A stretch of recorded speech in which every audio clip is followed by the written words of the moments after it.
Guys, it is the offseason, and there's one thing that means for sure, just like playoff football means Patrick Mahomes has an ankle something something.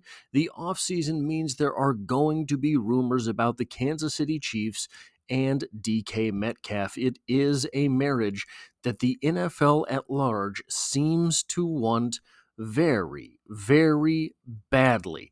And normally, you guys know this, I don't talk about rumors. I don't think there's much in there to really talk about. Uh, but we have a little bit of something different here with this. Number one, because it's bubbling over into actual tweets and articles all over again. And number two, Brett Veach is apparently taking this offseason to become BD Veach. And that means we might see some moves on very massive scales that we did not see coming. So, Tom Pelissero on X/Twitter, two-time Pro Bowl wide receiver DK Metcalf has requested a trade, and the Seahawks have agreed to explore options, sources tell me, and Rap Sheet. Now the wide receiver has expressed the desire to be traded. I don't remember him requesting to be traded in previous off seasons. I think it was more the prerogative of the Seahawks themselves should he have been moved. Now, a little bit of this may have changed because the Seahawks released another one of their wide receivers just yesterday. But we get a follow-up tweet from Pelissero. This is widely regarded as a weaker class for receivers in both free agency and the draft. We've already seen one receiver trade with Deebo Samuel going to Washington for a fifth-round pick, and now DK Metcalf, a fellow second-round pick in the 2019 draft, could be on the move next. So, where do we go from here? Why talk about this with the Kansas City Chiefs? Well, we get this article from Motociclismo, which I'm going to be very honest with you, I have never heard of this publication before, but it did pop up for me on the Google. So, Buffalo Bills and Kansas City Chiefs in a fierce contest for $72 million star DK Metcalf, a potential game-changing trade.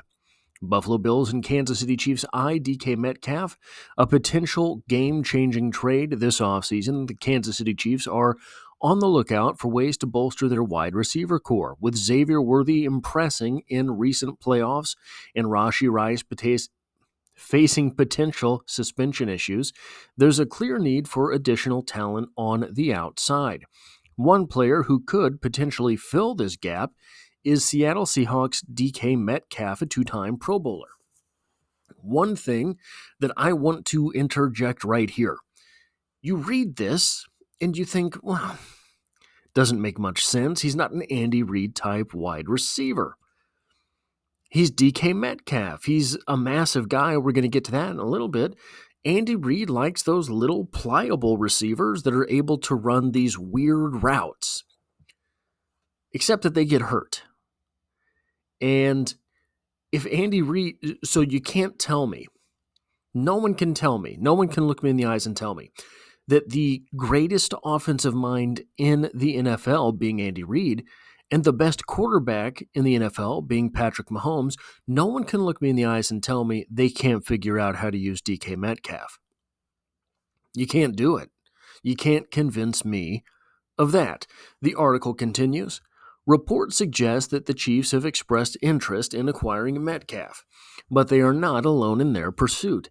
Surprisingly, another team vying for the star receivers' services is the Buffalo Bills. Are the Buffalo Bills? Corbin K. Smith of Emerald City Spectrum recently hinted at both Buffalo and Kansas City being contenders for Metcalf in a trade scenario, although Seattle has yet to commit to making him available. According to Smith, two other teams I've been told are monitoring the DK Metcalf situation are the Bills and the Chiefs. Right now, consensus is that the Seahawks aren't looking to make a deal and still would like to extend the star receiver. But several teams are keeping tabs in case the door opens to acquire him. At 27 years old, Metcalf is heading down into the final season of a lucrative $72 million extension with a significant set $31 million cap hit. His potential availability has sparked interest from multiple teams, setting the stage for a potential game-changing trade that could reshape the landscape of the NFL.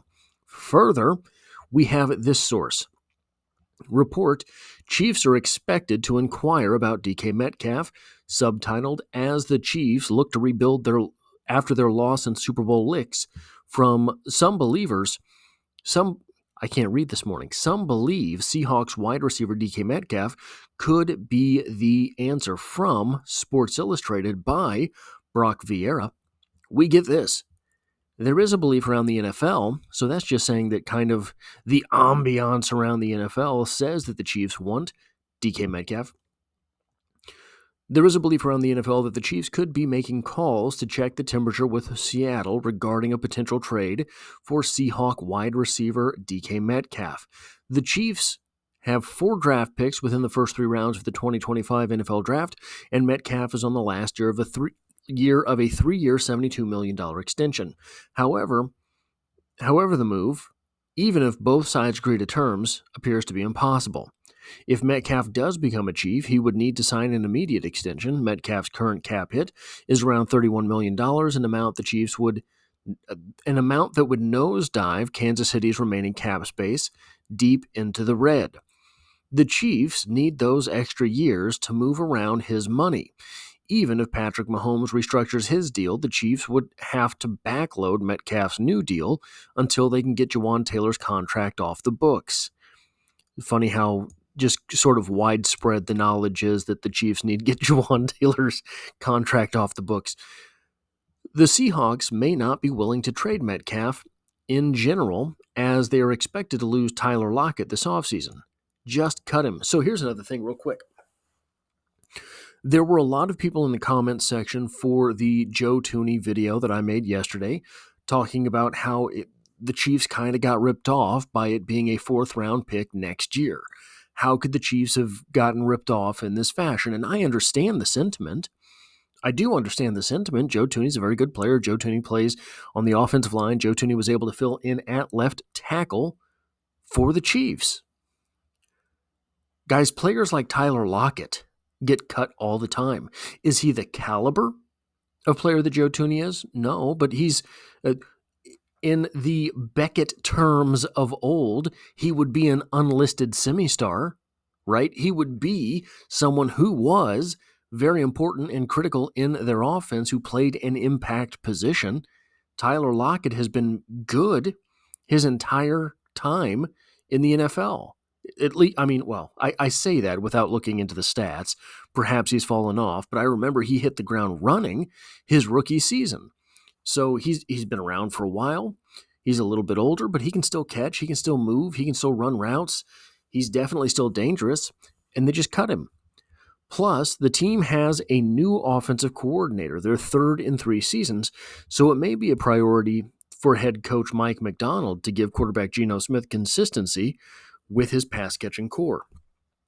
Metcalf could also be due a big year, as Jackson Smith and Jigba broke out last season, which means opposing defenses may prioritize stopping him, opening up more downfield opportunities for Metcalf. The Chiefs would have to give up a fair amount of draft capital to acquire him, and considering they're expected to lose Justin Reed, Nick Bolton, and Trey Smith to free agency, so a little bit outdated, the team may prioritize re-signing one of them instead of trading for Metcalf. Plus, the Chiefs need a left tackle so Joe Thuney can return to the guard. So a little bit outdated there as well. They need to rebuild their entire interior defensive line and portions of the defensive secondary. They could also want a top running back prospect as well. Here's the thing with this. We're talking about a guard, a left tackle, a defensive line, a linebacker, and a safety. So you can replace all of those things, or you can score 50 points a game. I'm just saying, I'm just putting it out there. With DK Metcalf in tow, perhaps Patrick Mahomes could just throw the ball. And here's the thing. Well, you have to be protected to throw the ball. Well, maybe, right? Patrick Mahomes, set him up in the shotgun, catch the snap, just look at defensive linemen. Because you've got DK Metcalf on one side and Xavier Worthy on the other. Just wait until you're about to get hit and throw it as far as you can, and it's a touchdown. It's that simple with DK Metcalf and Xavier Worthy on the field, I think. Considering the Seahawks have championship aspirations, it is unlikely they would be willing to trade their star player to the team they have the best chance of facing in the Super Bowl, unless the Chiefs trade the 31st overall pick for a haul and then use that to grab Metcalf while addressing other needs on their team. Acquiring Metcalf is very unlikely. So here's one thing I wanted to do. We just had the NFL Combine. I've talked incessantly about those numbers. And part of the reason that those numbers are interesting is to hold them into stark contrast to someone like DK Metcalf. Think of any wide receiver you've likely ever seen. We're going to talk about some things here. DK Metcalf. These are his combine/pro day numbers. 6'3" 3/8", basically 6'4", 228 pounds, 34 7/8" arms, essentially 35-inch arms. That is extraordinary for an offensive tackle. A 4.33 40-yard dash. Again, 4.33 at 6'4", 230. A 1.45 10-yard split. A 4.39 20-yard short shuttle.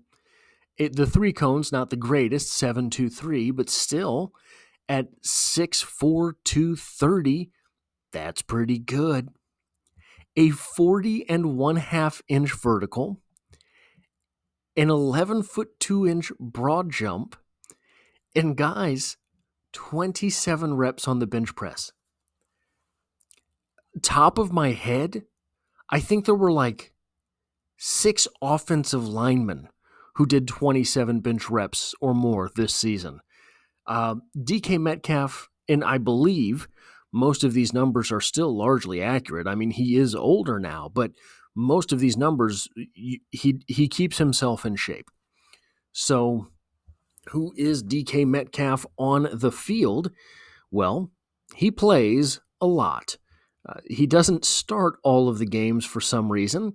He played 15 games last year and started 12 of them, but 100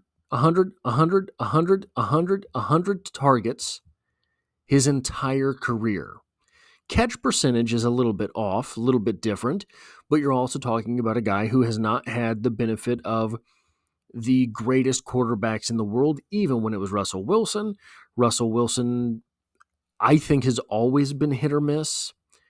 He has 3 1,000-yard seasons to his name, and every season that he's been in the NFL, going back to his rookie season, has been a 900-plus yard season. He has a career yards per reception of 14.4. He has 48 career touchdowns and 284 first downs on 438 receptions.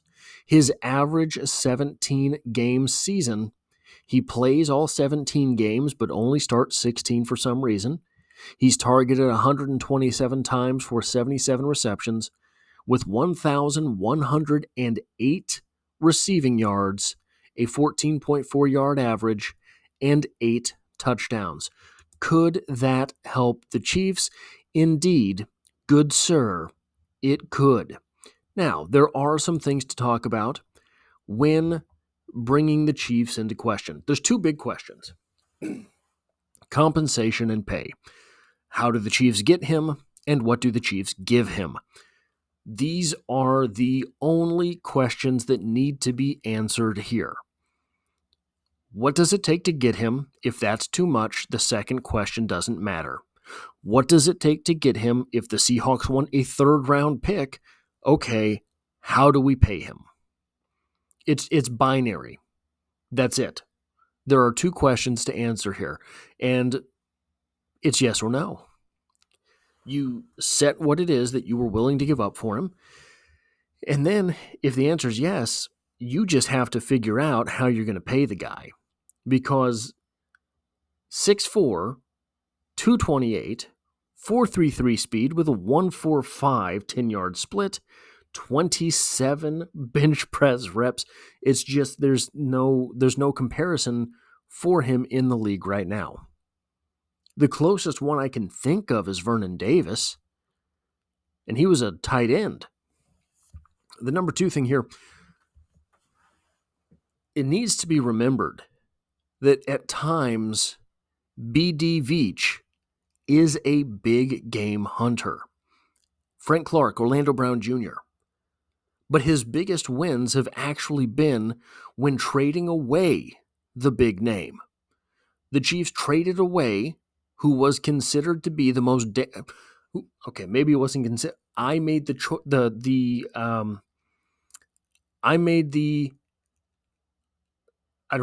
lost words.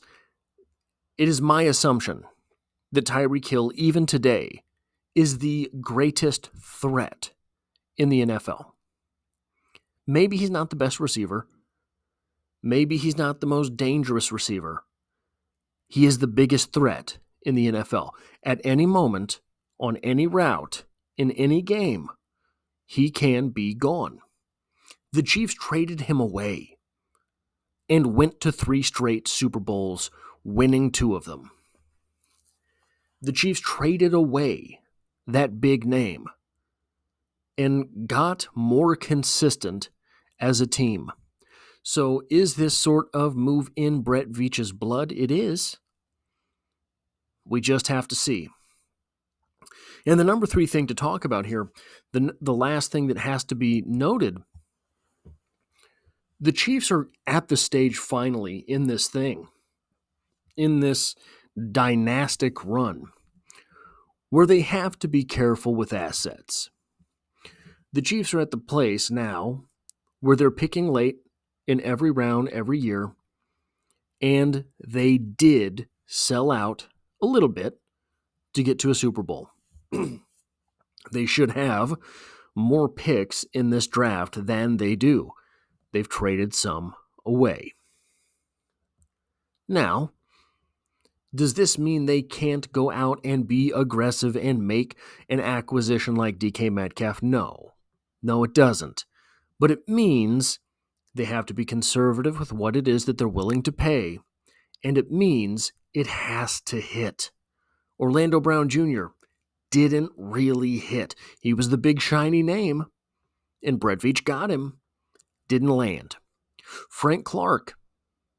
A few years ago, I made a video delineating, what did I call him at the time? Seattle Frank and KC Clark. Frank Clark in Seattle looked like he was going to be the next big thing at defensive end. He really did. He got to Kansas City. Didn't pan out. Got some interesting numbers in the playoffs, I will concede, but it didn't pay off. It was a busted trade. Still, he was the big name that was available, and Brett Veach went out and got it done. Is Brett Veach the kind of guy that when a big name is made available, a big name is made available at a position of need? A big name is made available at a position of need that Kansas City Chiefs fans kind of all write off because we do still have a little bit of the mid-2000s mindset about us? Yeah. I never thought we'd get Frank Clark.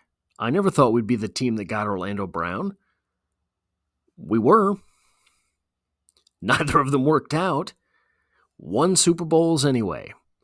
Right? So if the Chiefs, however, are at this place where this move does happen, the move has to pan out. Anyway, guys, that's all I have for this video. If you like or appreciate what it is that I do here, hitting the like button really does help me out, as it tells YouTube to share this video with other Kansas City Chiefs fans. If you find yourself here by chance but not design, the Chiefs are the only thing that I talk about on this channel. And as always, I hope to have you back for the next one.